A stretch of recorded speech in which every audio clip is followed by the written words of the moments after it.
My name is Omolola, a beautiful 35-year-old woman, if I say so myself. I am an entrepreneur, so you can call me a self-made boss lady. And this is my story.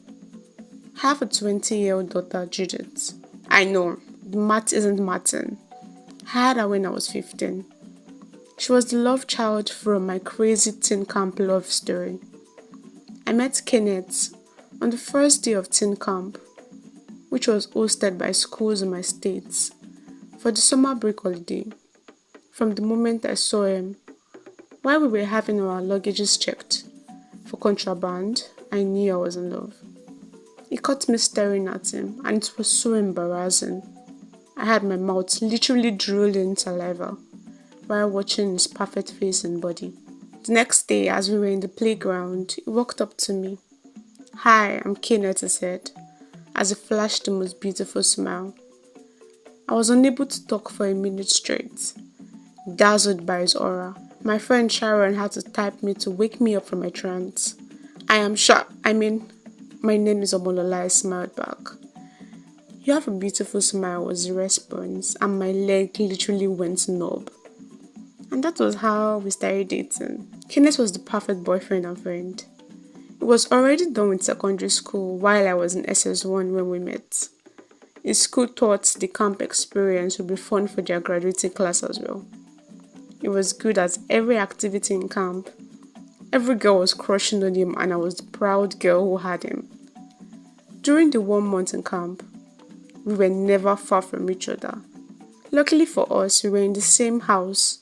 Unfortunately, I couldn't spend as much time with my best friend Sharon. We were in different houses, but it didn't matter.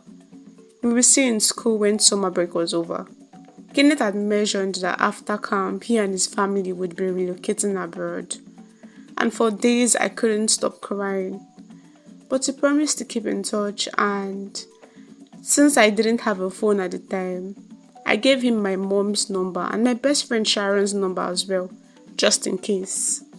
I also wrote down his social media handle.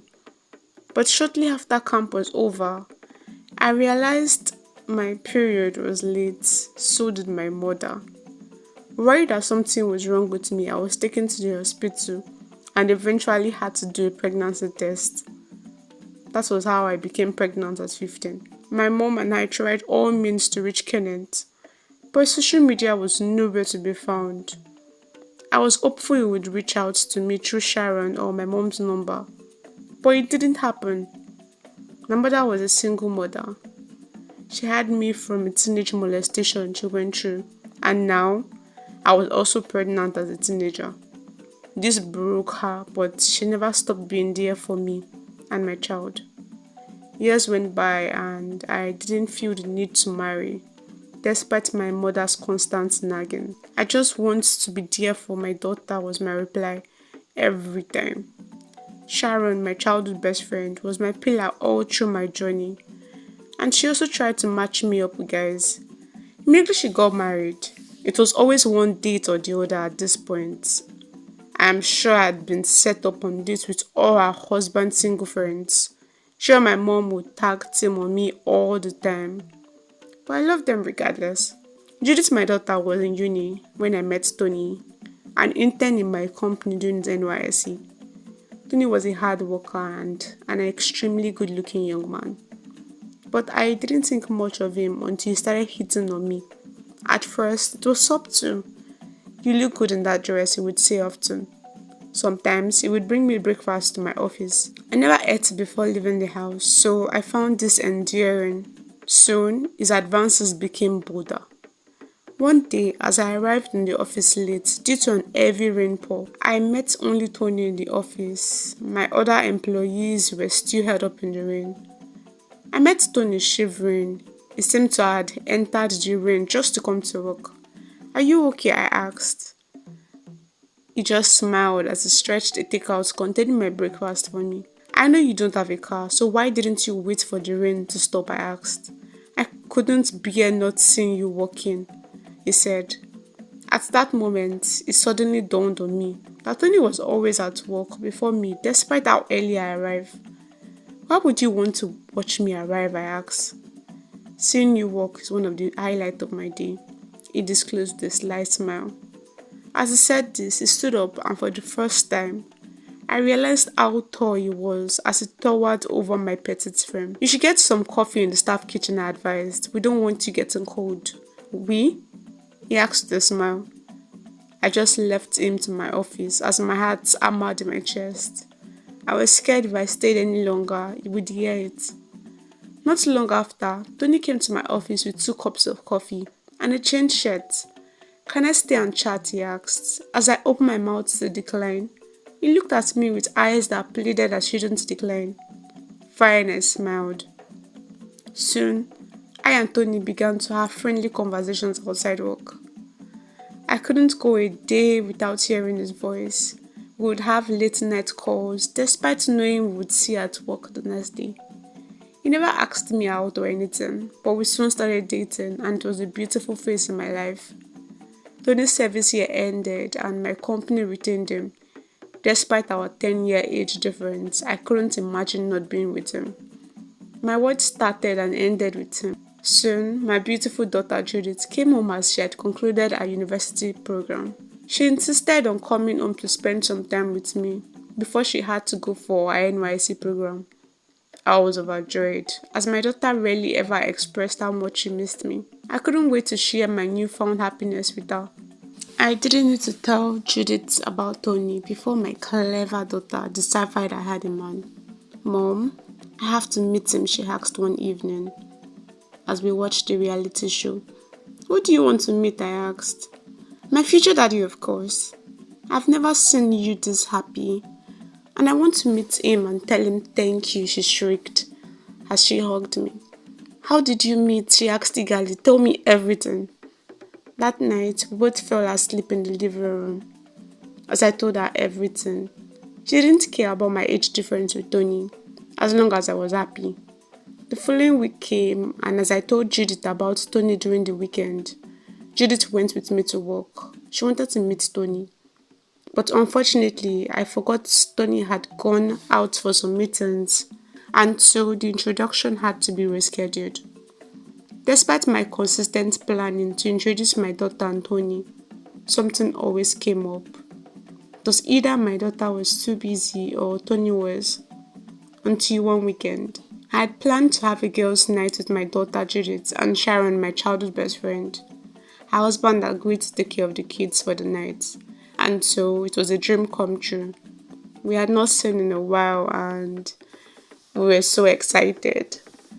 As I and Sharon prepared the meals and snacks we would have, while Judith arranged the ambience of the living room, the doorbell rang. I will go check, Judith yelled as she went to open the door. All of a sudden, I heard a shout. What are you doing here? How did you find me? You live here, I heard Tony ask. I rushed over excitedly after hearing Tony's voice, as I thought it'd be a wonderful time to introduce the pair. Mom, what is he doing here? She asked. Don't tell me he's the one you're seeing, she asked almost in tears. Immediately, Tony heard Judith address me as Mom. His face lost color. Judith rushed over to hold my hand as she said, You can't continue to see him, Mom. He's my ex. I immediately blurted out, I'm carrying this child. Just as tension peaked, another voice filled the room, a familiar voice from the past. It was Kenneth, Judith's father, the man I had loved and lost all those years ago. His presence was a shock, throwing the moment into even greater turmoil. As I looked between Kenneth and Tony, my heart raced with conflicting emotions and unanswered questions. In that moment of uncertainty and tension, I found myself grappling with conflicting feelings and unanswered questions. How did Kenneth find us after all these years? Kenneth's sudden return wasn't the only shock that hit me like a ton of bricks. After his reappearance, he sought me out to explain why he had vanished all those years. He asked several times to meet, and eventually I agreed. We met at a quiet cafe, the weight of years pressing down on us. Kenneth revealed that my best friend Sharon had told him I wasn't interested in keeping in touch. She lied, saying I had moved on with someone else. He had called her line to reach me, but she had always intercepted his attempts. Why would Sharon do that? I asked Kenneth, my voice trembling, my eyes searching him for answers. She's my best friend. She wouldn't do that to me. I don't know, Omolola, he replied, his eyes filled with regret. But I believed her, and I left thinking you didn't want anything to do with me. I was in a bad place, Lola. My parents were getting separated. And I heard you didn't want me either. It broke me, he said. I gave you my mom's number. Why didn't you call her? I asked, my voice crackling. I lost the number, he replied with a sad expression. I only had Sharon's number. The betrayer stung deeply. Kenneth had always thought I had forgotten him, while I had spent years wondering why he never reached out. The stress of discovering Sharon's betrayal, combined with the constant argument with my daughter Judith over my pregnancy, took a toll on me. I was constantly sick and absent-minded. One evening, the house was filled with the tension that had been building up for weeks. Judith stood in the living room, her face flushed with anger. Mom, how could you be with Tony? He's my ex, Judith screamed, her voice echoing through the house. Judith, it's not that simple, I tried to explain, my hands trembling. I didn't know he was your ex when we started seeing each other. Well, you should have known better, she shouted, tears streaming down her face. How could you be so selfish? The argument escalated, our words like a knife cutting through the fragile peace. Days went by with Judith refusing to speak to me. One evening, as I got back from work and attempted to enter my bedroom, I felt a sharp pain in my abdomen. I collapsed, and Judith's screams faded into the background. At the hospital, I learned that I had miscarried. The loss was devastating. It strained my relationship with Judith even further. In my heart, I couldn't help but blame her for making me lose the child. My relationship with Tony was also suffering. I felt shame for being with my daughter's ex-boyfriend. He constantly told me how much he loved me, but I couldn't look at him, especially with Kenneth, my first love back in my life. I began to avoid Tony at work, which was really hard. One day, the guilt and confusion overwhelmed me. I decided I couldn't let Sharon betray her go unaddressed. I met her at a cafe, my heart pounding with anger and hurt. I had not told her about what Kenneth said to me, so she thought I was just meeting for emotional support. Girl, are you okay? She asked as she reached for my hands, her eyes filled with concern. I put my hands away. I couldn't look at her face. Why did you lie to Kenneth? I demanded. Lie? Sharon asked, her eyes wild with shock. I didn't do anything, she tried to defend herself. I know you were the one that made him not reach out, I yelled, my voice breaking with the weight of my emotions. Sharon looked down, tears welling up in her eyes. I was jealous, Omolola. You had everything. Kenneth and all the boys in school wanted you. And I was your ugly friend who lived in your shadows. I couldn't stand it. Even after everything, your life is perfect. You have a beautiful daughter and a business of your own, she said, looking at me with scorn. Her confession scattered any remnant of trust I had left in her. I thought you were my friend, Sharon, I said, standing up. But friends don't betray each other like this, we're done. As I walked away, I felt a sense of peace in my heart. After some time, I decided I needed to talk to Tony about everything. Tony and I needed to have a conversation about our future. We met at my place, the atmosphere tense. Tony, we need to talk, I began, trying to keep my voice steady, my heart heavy with the weight of the decision I was about to make. I know, Lola, he replied, looking weary. This situation with Judith, it's tearing us apart. I can't do this anymore, I said, tears forming in my eyes. I lost our baby, and I can't lose my daughter too. We need to end this. Tony looked pained and nodded. I understand. I never wanted to come between you and Judith. I always care about you. You have made this past month beautiful, Lola. I wish we could be together. But maybe this is for the best, he said. We embraced one last time, both of us crying. It was a bittersweet goodbye, filled with unspoken words and broken dreams. Despite the pain and turmoil, Kenneth's return brought a strange comfort. We reconnected, talking for hours about the years we had lost and the misunderstandings that kept us apart. I found myself falling for him all over again. You've always been in my heart, Lola, Kenneth said one evening as we sat on my porch. I couldn't fall for any woman after us. I thought I was broken, he said, as he held my hands in his. And you've always been in mine, I replied, leaning into his embrace. Maybe this is our second chance. Life continued, and with Kenneth by my side, I began to heal. I learned that friends could betray you, but love, true love, had a way of enduring even the harshest trials. As for Judith, it would take some time for her to accept the changes in our lives, but I believe we will find a way to move forward together. One evening, Judith approached me hesitantly. Mom, I'm sorry for everything. I just want you to be happy. And I would love to get to know my father, she said. I want the same for you, Judith, I said, hugging her tightly. We will get through this together. As I stood at the crossroads of my past and present, I realized something.